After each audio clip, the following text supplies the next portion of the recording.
কে eliminate করতে পারলেই হয়তোবা এই ম্যাচটা আরো এক ধাপে গিয়ে নিয়ে যেতে পারবে না এই টুর্নামেন্টটা।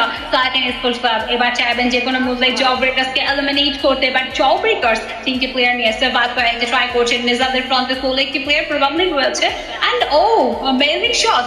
এবার পাঁচা মরাল লড়াই, job breakers versus Titan sports club. এবার টাইটান স্পোর্টস ক্লাবের তরফ থেকে বোথলাই ব্যাক টু ব্যাক চিন্তা করছেন এন্ড যেখান থেকে তার কাছে single sniper, okay double sniper রয়েছে, এমএটিভি অলসো এই ডব্লিউএম এর পারফেক্ট একটা কম্বিনেশন।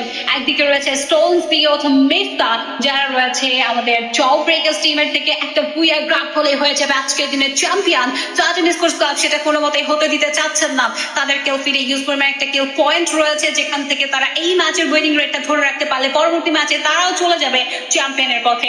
এবার স্টেবল একটা পজিশন ধরে রাখা ট্রাই, নিজাদ অন টপ, জিওজকে দিয়েছে ফার্স্টে knock down. Titan sports club go Titan go. এবার লাস্ট আরেকটা শট, রাহাত অন ফায়ার, বসলে on top and literally shut down from this lobby. Jawbreakers and the boya goes to Titan Esports Club. আর একবার drug